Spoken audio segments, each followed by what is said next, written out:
mon nom. Le metteur de cravate. Ouais, que... Avec qui il ouvre largement la bouche. Hein. Bon. Qu'est-ce qu'il fait? Ça ne gâte pas mes relations. D'accord. D'accord, chef. Donc, bonjour. Bonjour Charlie, bonjour Sandra Péniel, bonjour tous ceux qui nous regardent, l'équipe en studio, bonjour à vous. Merci beaucoup, Dr Larry. Ça fait longtemps que j'ai pas baillé. Bonjour Charlie Hebdo. Elle est décidée. Voilà un gars qui baille.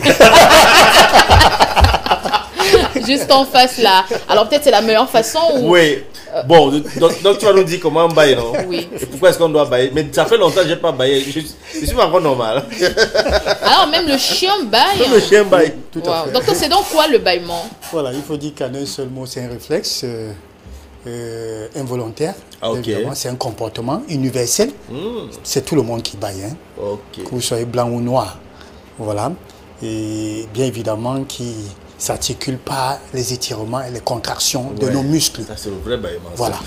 J'ai l'impression que les bébés baillent vraiment, c'est mignon, hein. Ouais, regardez comment ce bébé baille là. Mais on a choisi. On a souvent choisi l'enfant là. On voit les enfants. Les enfants de Baba quand ils baillent. Alors, à la question de savoir pourquoi on baille, vous avez dit que c'est un réflexe. Maintenant, est-ce que le bâillement est contagieux? Charles baille, est-ce qu'il peut me contaminer? Oui, le pourquoi déjà, c'est la cause, et ça c'est important de le savoir, c'est une activation, c'est-à-dire un stimulateur. C'est vrai que beaucoup ont toujours dit que c'est une bouffée d'oxygène pour le cerveau, mais c'est pas ça, c'est tout simplement cette activation, c'est-à-dire du réveil, de concentration.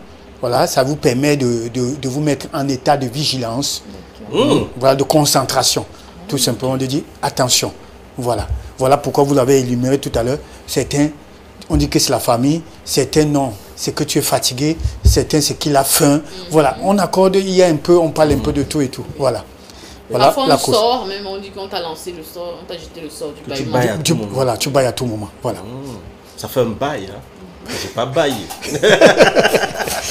Alors, pourquoi baille-t-on donc, docteur? Voilà, c'est ce que je viens d'expliquer là. Okay. Je crois que nous devons plutôt parler de contagion. Et le plus souvent, quand tu es à côté ou de quelqu'un ou encore partenaire, une fois que vous baillez, vous constatez également que la personne baille. On a comme l'impression que c'était une contamination. Ah bon? Oui, oui. Mais il faut dire que ce n'est pas le cas. Okay. C'est pas une contagion, non. C'est tout simplement ce lien. Okay. Hein? C'est un lien social. Hein, empathie, c'est-à-dire te mettre, te ressentir à la place de l'autre. C'est cette communication-là qui fait d'une manière inconsciente. On peut penser que non, mais comment il baille et toi aussi tu bailles. Voilà. Donc. Vous avez fait au même moment? Vous avez fait au même moment ou bien c'est la fatigue ou vous n'avez pas dormi. Voilà. Ce que je constate aussi avec le bâillement, c'est que ça soulage. Mais est-ce que bailler peut devenir une maladie? Tout à fait. Tout à fait. Et ça, il faut dire que si on devrait bailler, on dit au moins plus de 50 fois par jour. Ça, c'est très dangereux.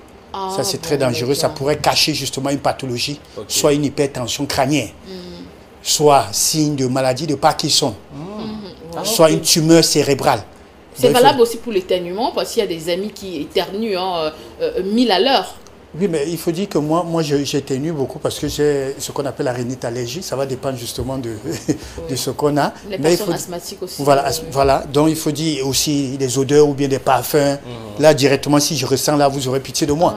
Parce que je vais éternuer tellement au point où la respiration risque... Bon, voilà. Donc, il y a une cause de tout qu'on te fait.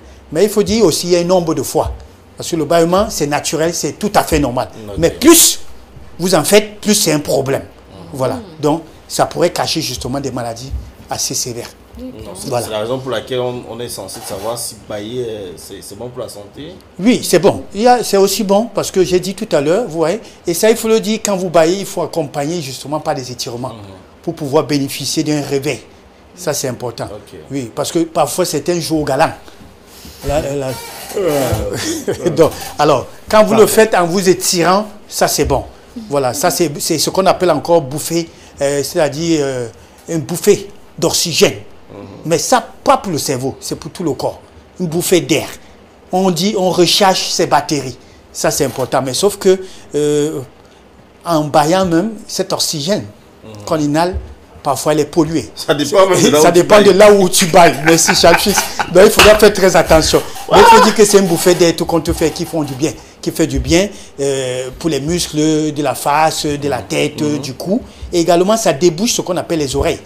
Les problèmes d'oreilles, ça c'est important. Oui, ça, voilà le côté positif de ce qu'on appellera bâillement. Mais donc parfois le matin quand un homme baille, pendant qu'il baille, oui, c'est bon. Tout se lève. Voilà. On s'étire. Il est en érection. Je veux savoir, c'est un phénomène. Ah, ça vous arrive souvent?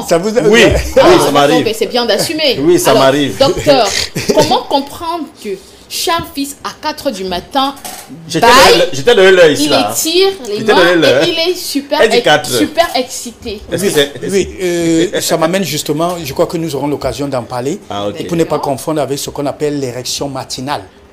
Ça c'est justement cela, et ça c'est d'une manière involontaire également, c'est-à-dire que cette histoire-là se lève.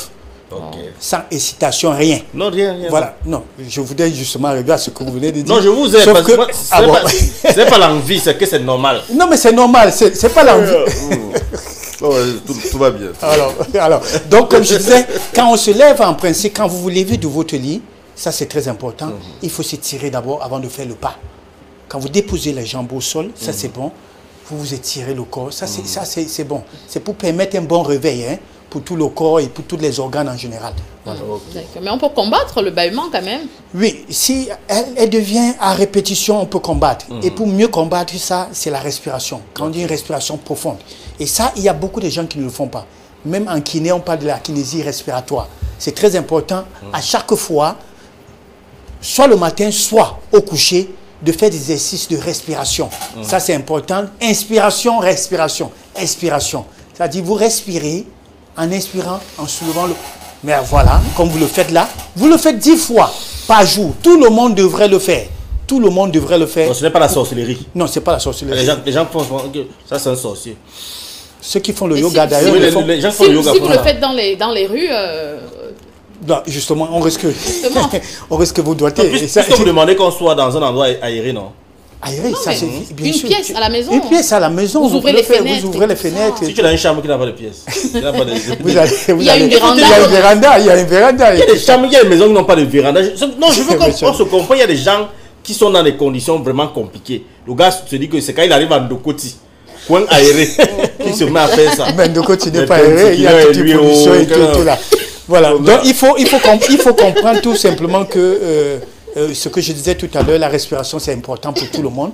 Non seulement important pour le cœur, ça c'est important, surtout pour des personnes sédentaires.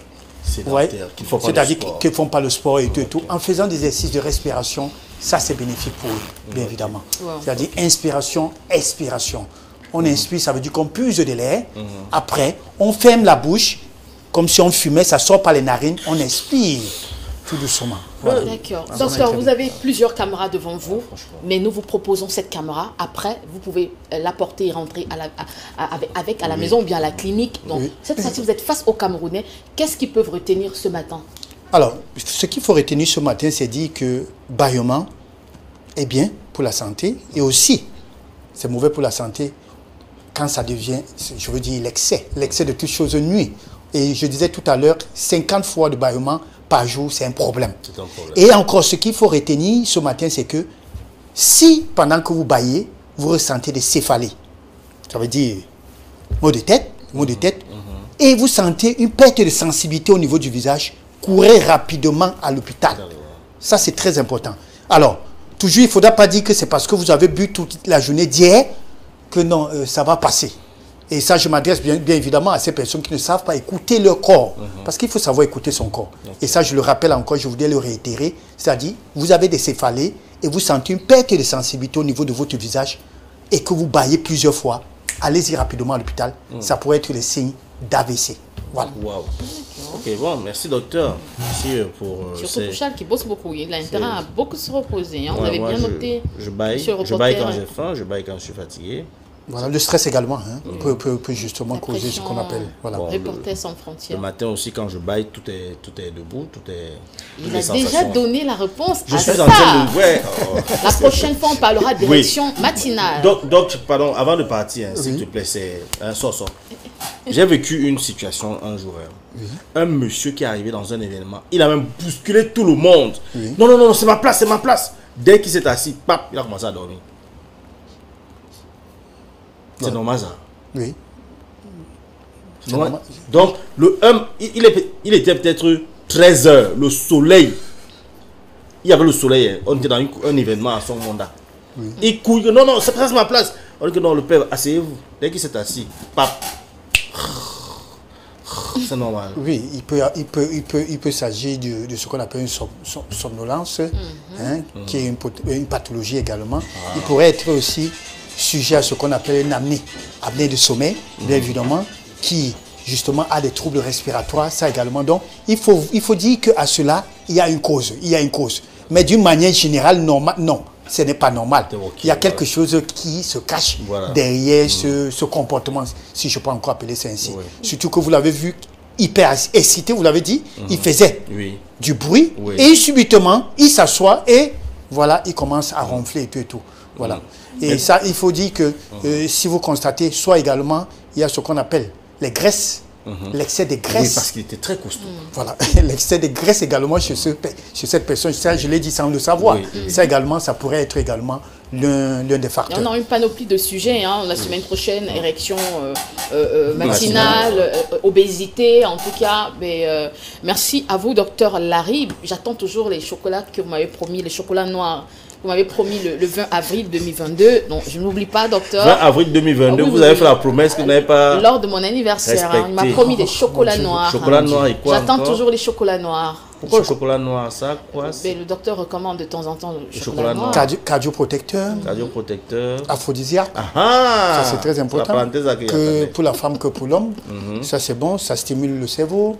C'est plein d'énergie tout qu'on te fait. Mais voilà. Si vous le donnez maintenant au chocolat noir, et que maintenant dans sa tête c'est que c'est l'aphrodisiaque, elle fait comment après? Non, je prends ça dans le sens de protecteur. Elle prend dans le sens de maladie cardio, pour le cœur et tout. Oui. Ce n'est pas dans le sens d'aphrodisiaque. Et quand on dit aphrodisiaque, ce n'est pas forcément ce qu'on pense. C'est un stimulateur, c'est bon. Les règles douloureuses. Voilà, les règles douloureuses, il y a tout ce qui est inflammatoire, ça combat. Voilà. Docteur, je peux compter sur vous alors pour les chocolats. Soyez-en sûr, vous recevrez beaucoup. Beaucoup de chocolat. D'accord. Pardon, ma part c'est aussi octobre, tu me donnes quoi? C'est bien, Rico. Ma part est prochaine là, donc après la rentrée. La rentrée, Charles qui c'est là. Passez un excellent week-end, docteur. Merci apparemment à vous. Dans quelques minutes là, mes chocolats noirs. Pour le moment, on va proposer ce reportage à nos téléspectateurs. On parle des déviances de la jeunesse. Plus aujourd'hui, on parle des réseaux sociaux. Il y a beaucoup de belles choses sur la toile, mais il y a également des mauvaises choses. Bien sûr. Charles, on va pour ce reportage. On va pour ce reportage justement qui revient sur les dérives de la jeunesse. Qu'est-ce qui a provoqué et causé le fait qu'aujourd'hui la jeunesse n'est plus ce fer de lance, mais un fer de lance qui malheureusement commence à avoir de la rouille. Regardons ce reportage, on en sort.